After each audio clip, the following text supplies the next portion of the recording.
Every day across the country, nurses show up in emergency rooms, in clinics, in homes, in moments that are often uncertain, sometimes chaotic, and always critical. They are the constant in a healthcare system that is anything but. And yet, behind that consistency, the profession itself is under pressure. Staffing shortages, burnout, workplace violence, policy shifts, misinformation. And at a time when the nation needs nurses the most, we're asking more of them than ever before. So the question becomes, who's shaping the future of nursing? And what does that future look like? I'm Nurse Alice, and for Nurses Week, we're sitting down with some of the most influential voices in nursing leadership across the country to talk about where we are, what's at stake, and where do we go from here. I am Dr. Sheldon D. Fields. I have the high honor and the privilege of being the 14th president of the National Black Nurses Association. That's my volunteer job. I'm also an Associate Dean for Equity and Inclusion and a research professor at the Ross and Carol Neese College of Nursing at Penn State University. I'm Brian An. I'm the president of Asian American Pacific Island Nurses Association. My name is Marlon Seria. I am the president of the Philippine Nurses Association of America. My name is Teresa Brockie. I am an Aani tribal member from Fort Belknap, Montana, currently an associate professor at Johns Hopkins School of Nursing, and have a joint appointment with the Johns Hopkins Bloomberg School of Public Health. I am currently the president of the National Alaska Native American Indian Nurses Association. My name is Grace Grau, and I am with the National Association of Hispanic Nurses. Dr. Katie Boston Leary. I'm the Senior VP of Equity and Engagement at the American Nurses Association. Dr. Angie Mian, and I'm the president of the National Coalition of Ethnic Minority Nurse Associations. The organization is made up of 5 minority nurse associations. We were founded 28 years ago. Our co-founders felt the need to form a coalition where we had a stronger voice to be able to speak on behalf of our communities of color. I started my nursing as a second career. I started computer engineer. I was born and raised in South Korea, and I moved here for my graduate degree. After completing my master's degree, computer engineering, I moved to nursing because I really think that nursing needs some engineering technology to advance technology-based nursing intervention. And my leadership is formed about big data, AI, how it is enabled the higher level of nursing care. Every time someone asks me a question about shaping my leadership, I always think about the mentors I've had and the sponsors I've had. Those individuals in an organization in leadership roles who recognize the leadership in you before you even see it in yourself. I have one great mentor, Dr. Giancarlo Lyle Edrosolo. Is it a coincidence that he's Filipino, that he recognized the leadership in me and offered me my first executive leadership job in an organization? I don't think so. I think it's seeing your skills and your competencies and your capabilities, and also some of the barriers that you may have, knowing that we share the same culture, or giving me an opportunity to shine as a leader. How I translate that into my leadership style is I try to recognize leadership in others. I think what has inspired me first to become a nurse, the nurses that worked in my community. I was always impressed upon their ability to go within the community and provide care for individuals, families, and the community as a whole. Prior to that, I was inspired by the stories of my grandmother when she provided care for our people. So I think she was a nurse before nursing was a profession. She was a midwife. Also, our people who had died, she took care of the bodies. In learning those stories early on, I was inspired by their work. And as a leader, I never saw myself really being inspired to be a leader. I think the needs of our community has kind of pushed me in that direction, or lack of representation in all aspects of nursing. I have, I think, a voice and a story to tell, and so I'll continue to do that. And if that's leadership, then I guess that's leadership.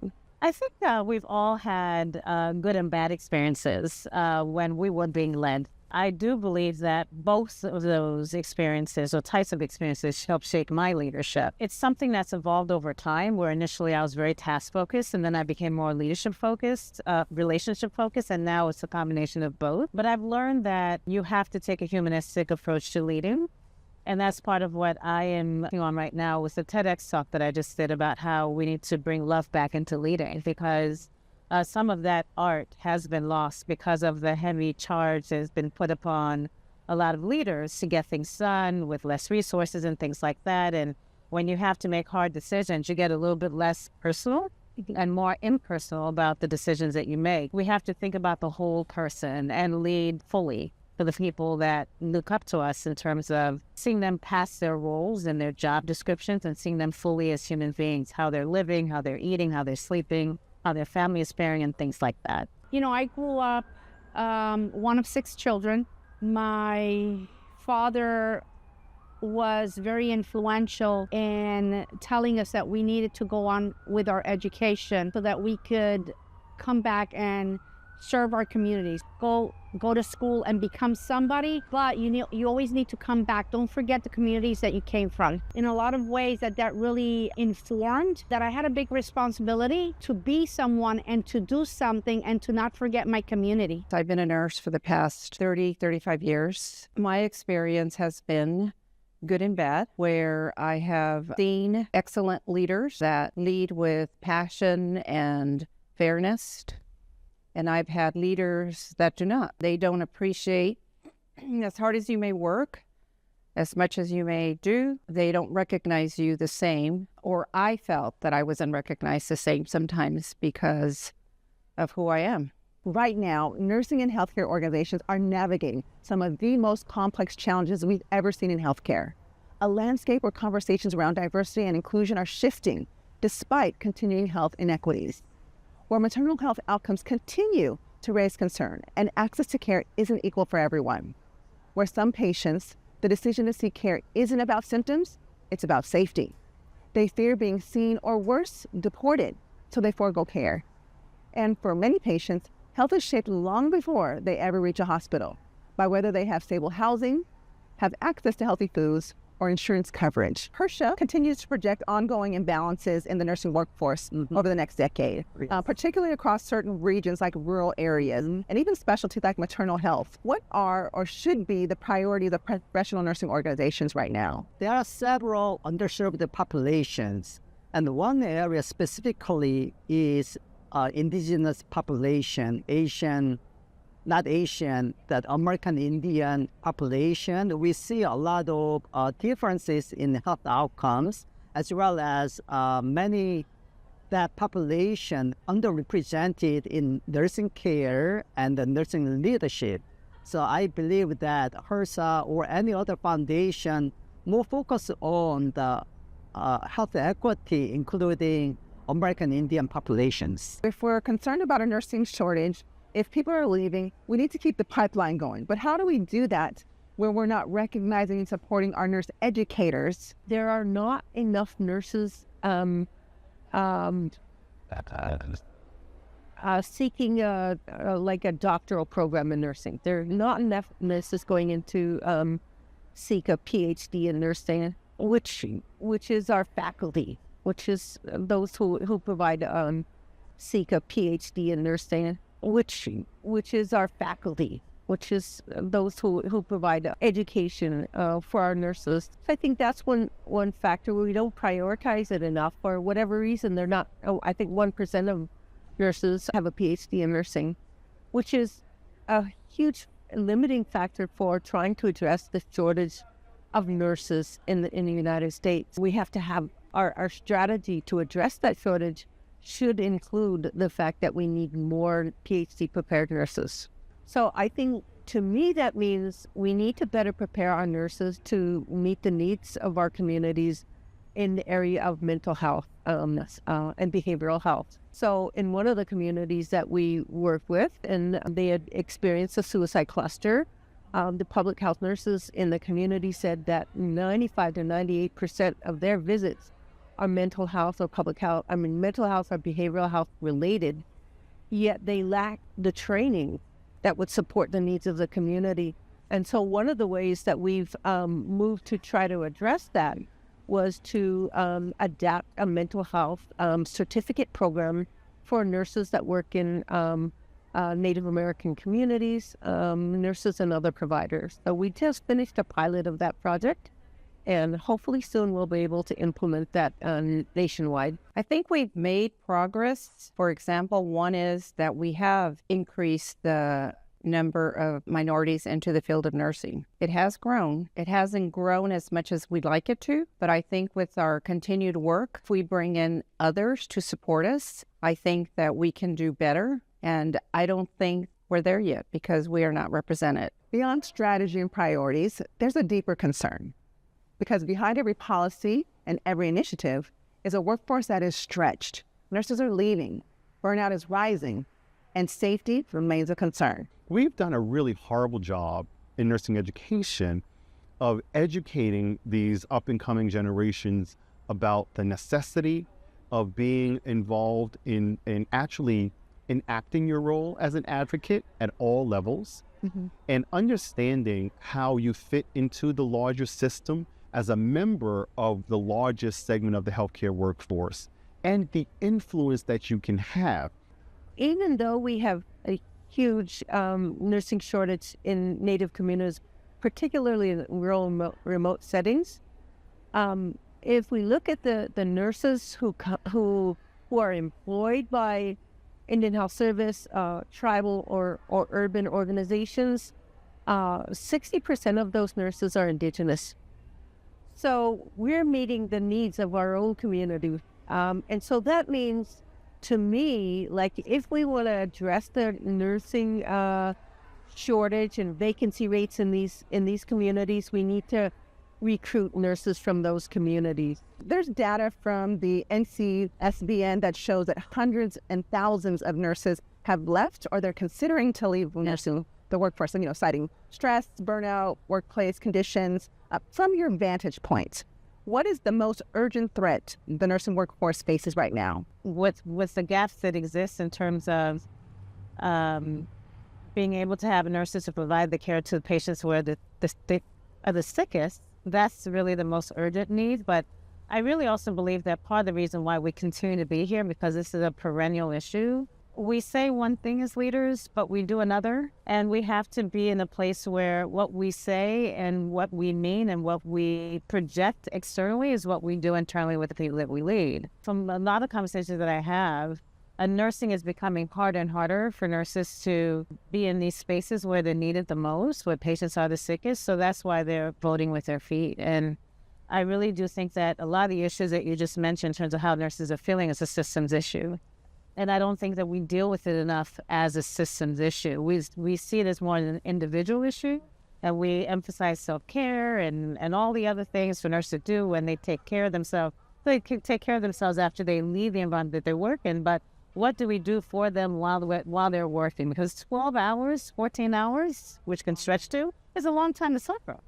And that's what nurses face every day with the work that they do. And they see the inequities that exist also in the spaces that they work, which also gives them a lot of, emotional baggage and psychological stress, because they just see that they're not treated equally and their power is being lessened in some systems. And we really need to pay attention to that. Our nursing workforce, where it seems that we're bringing in new nurses and at the same time nurses are leaving. 23% of the new nurses that were coming in already felt that they might have to leave because they didn't feel supported.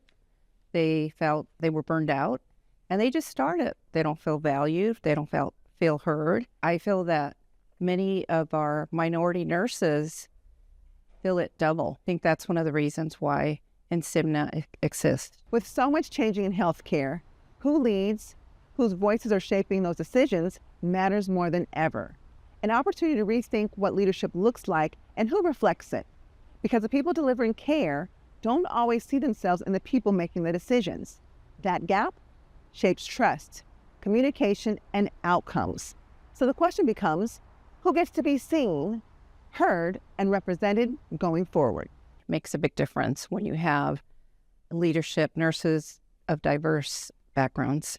And one of the reasons is because when a new nurse or a new leader sees our leadership that looks like them, sounds like them, that represents the community, they feel supported. They become our role models. And we need additional nurse leaders of color and diverse backgrounds. The National Institute of Health and the National Institute of Research continue to emphasize that workforce diversity improves patient outcomes and health equity, yet leadership gaps remain. The leadership doesn't always reflective of the patients that we treat. So if we know that diversity improves patient outcomes, why do you think that representation in nursing leadership hasn't kept pace with the patients we serve? There are other populations that have had opportunities that were not available to us, to be able to go to school, to be able to go up the different ranks of nursing, to be able to get advanced education and become leaders. We have not been invited to sit on committees. Latinos are oftentimes, they are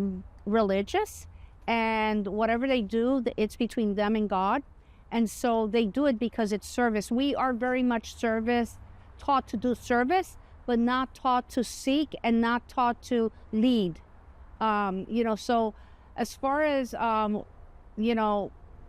Hispanic nurses, we do not have a lot of nurses that have been able to get educated and been able to be in leadership positions. And therefore, that has affected how many nurses we can influence to become leaders as well. This current problem right now with nursing education and deprofessionalizing nursing is something that is going to impact nursing leadership a lot, because on the basic pre-licensure level, nurses take very little in the leadership development or leadership education. That usually comes more with graduate degree. But with the deprofessionalizing of nursing and not being able to have those funds to be able to get that higher education, that is going to limit leadership. There's this phenomenon that I learned about called the broken rung syndrome that exists with women in business, where they tend to not advance the way their male counterparts do.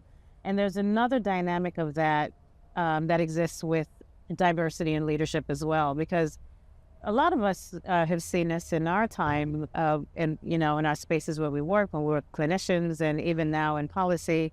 A lot of the power is maldistributed, and it's set up in a way to keep the power where it is, which is why we do see a lot of gatekeeping, and we don't see people people of color advancing the way they should. A lot of nurses that are in lower level, low paid positions, some of them in staffing positions, are very well educated.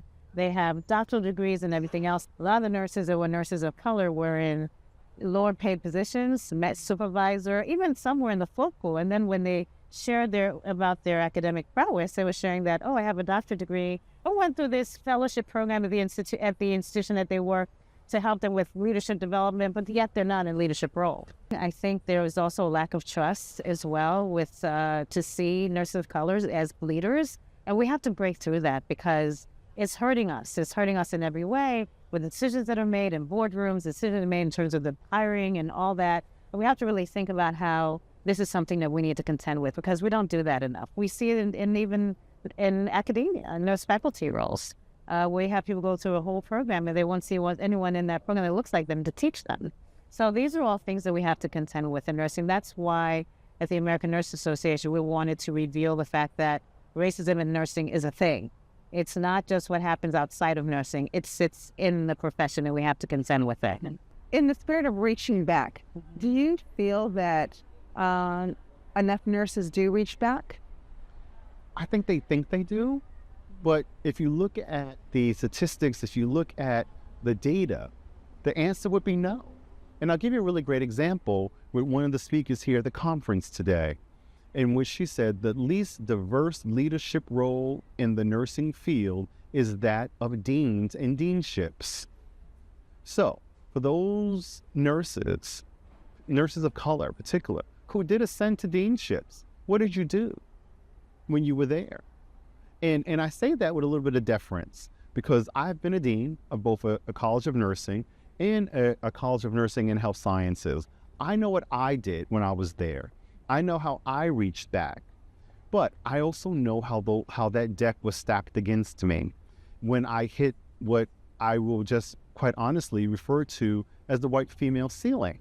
I hit that white female ceiling in nursing as a dean when I was told indirectly or directly that I didn't belong there, or that somehow I got there not on the merits of my own well-being. I got there because of a DEI hire, or because, other things that were put in place. And it's simply not true. I never believed that. Nursing, and the beauty of nursing, is that your career can expand in so many different ways, and in so many opportunities in the clinical realm, outside the clinical realm, education, research, health policy. The sky's the limit. In particular to Native American communities, I don't think that will have a negative impact on Indigenous or Native American nurses, primarily because it's a higher calling. It's a calling to address the needs in the community, and nursing is a good way to do that, to give back to the community, to try to address the healthcare needs of individuals and families and communities. So as long as there's a higher calling, a higher need, it won't impact. What needs to happen is we need to be better as nursing schools to recruit from these rural and remote communities. Healthcare isn't what it was 5 years ago, and it won't be what it is today 5 years from now. Clinical expectations are evolving. Care is moving beyond traditional settings. And policy, technology, and access are shifting in real time. For nurses, that doesn't just change how care is delivered, it changes what's expected of them. So how do nurses stay grounded while everything around them is changing? Because AI, big data, enables us personalized nursing care. So that is something we are focusing on for future generation of nursing workforce. So academia needs more nursing engineering aspect of education and AI aspect in education, not only user model. We believe that nursing should lead a venture company to lead this technology advancement in nursing care. I think we all need to accept the fact that we live in a hyper-complex world. And it's not just in medical field, it's everywhere, right? Everywhere. We see that every day in the news. We see that with the geopolitical issues that just feed our news every day. So we need to accept that this is a different world and that we need to adapt. And in nursing, those things happen. There's a lot of things being thrown at us that for those who have been in practice for 20, 30 years may not have seen those things. We just need to adapt. We need to upskill ourselves. We need to be able to live in this environment and thrive and invest in ourselves. Future leaders that we're developing and that are on the horizon, what type of skills or mindset shifts will they need to have in order to lead and thrive in this current landscape and with the challenges we know are ahead of us? I think that our new leadership needs to be well informed of what exactly is affecting our nurses at the bedside. These new leaders need to have the skills to advocate for them when they see something is wrong within the unit. Nurses want their management to speak up on their behalf, put out some solutions. What are we going to do here? Lots of management training, diverse competency training for all new leaders, all new managers. Behind the scenes, healthcare is growing. It's changing. It's consolidating. Insurance companies, pharmacy change, and provider systems all merging into something bigger and more complex. Organizations like the American Hospital Association and American Medical Association have pointed to this shift, while the Federal Trade Commission continues to examine how it may impact costs, competition, and patient choice. And in that complexity, there's a critical question. Where do nurses fit in? Not just at the bedside, but at the table. The nurses are inherently taught to be the advocate for the patient. And this is regardless of level of education, whether you're a licensed practical nurse, a nurse's aide, any rank in nursing. We're always taught to be advocates, to speak on behalf of the patient, but also to empower the patient. So if we do not have nurses available in any setting, that's going to impact patients even being able to be educated, because nurses are the ones that educate them. Nurses being able to empower them By giving education to the patients, we are empowering them to be able to speak for themselves. As minority nurses, this coalition serves such an important purpose, help us to be seen, to be heard with the landscape that we're in. We know that there's a lot of uncertainty. What is the responsibility that you feel that we as nurses have when it comes to supporting our communities who look like us? That is one of the reasons why we advocate to increase the number of diverse nurses to come into the field of nursing, is exactly that. Because I believe that when a patient sees someone that looks like them, that maybe speaks the language that they're speaking, they feel supportive, they feel seen, they feel heard. And as you hear all these stories of people being turned away, not having access to care, nurses of diverse backgrounds embrace our patients and bring them in and include them and make sure that they get the same quality and standard of care that every other person gets. Healthcare isn't just happening in hospitals anymore. It's happening online, in feeds and comments, in viral posts. The CDC has identified health misinformation as a growing public health concern, especially when it begins to influence real-world decisions. In some cases, those decisions are happening well before the patient ever sees a healthcare provider. How should nursing be thinking about its role in today's information landscape? Nurses are the most trusted profession for over 20 years. But I've heard this once. I'm not going to claim the credit, but we're not the most respected. Trust and respect are two different things. We need to be the most respected profession. We need to be out there. We need the public to know that we care for them and everything that we're doing is for them. It's for public safety. When we got our license, when we received our license after passing the board exams, that license is our social contract, right, with the public. And they need to realize we have this contract with them. If they trust us, they will respect us. And as you have alluded, we need to show up.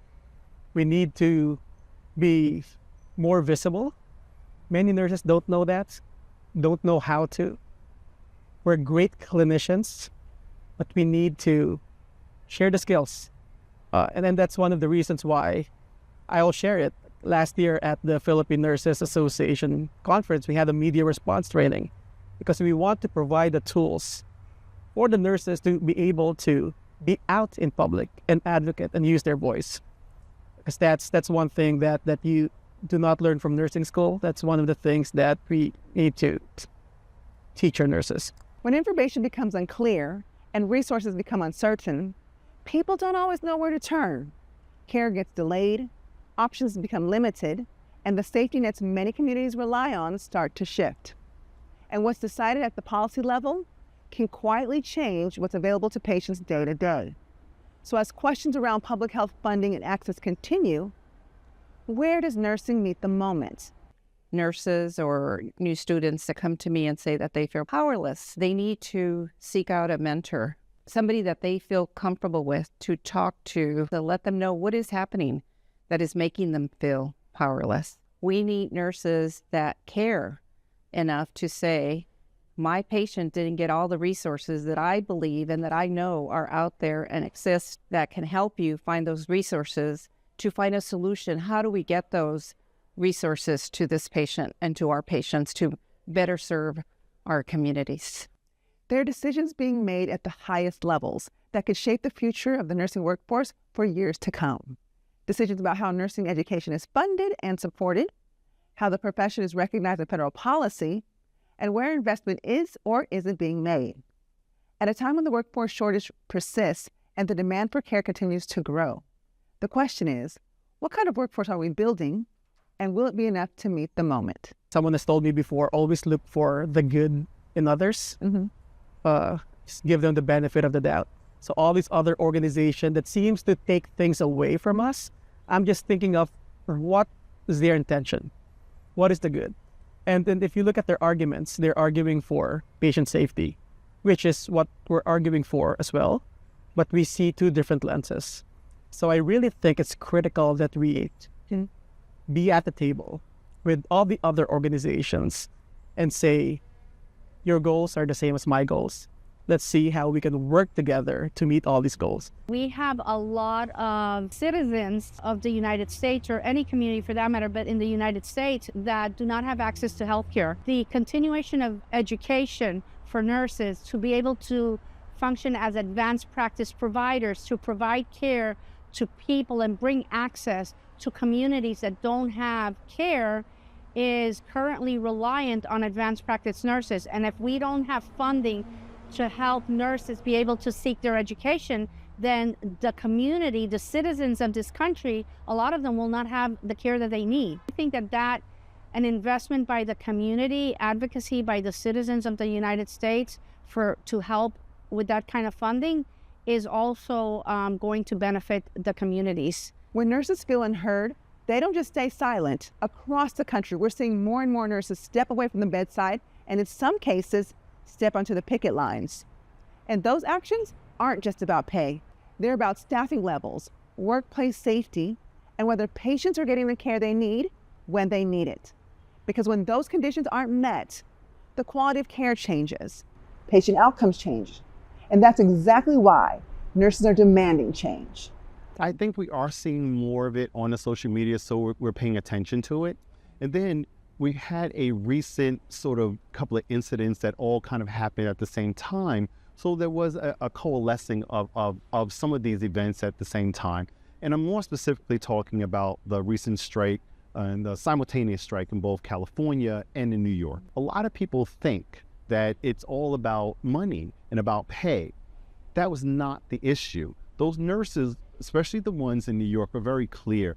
We're striking because we're fearful for the care that we're able to provide to our patients. And this is about patient care. It's about our working conditions. It's about being able to come to work in a safe environment and not have to worry about being injured or attacked, and not having administration support us or having legislation in place that if something does happen to me, the person who did it is appropriately prosecuted, because there are not good federal laws to protect me. So nurses had to strike in those instances. And, to a certain extent, collective bargaining has always been a part of our ethos and the American way of doing things. It's not a new thing. And nurses have always had an interesting, challenge of collecting themselves and being supportive. We have too many divisions, from our educational levels to, how we're put against each other, but we're still one profession. They need to turn to each other. We got to support ourselves. But we also have our nursing professional organizations. You can get support other places. In New York City, we have a couple of NBNA chapters, and we had members that were out on strike, and we supported them. We heard them. We have our annual legislative day that we do.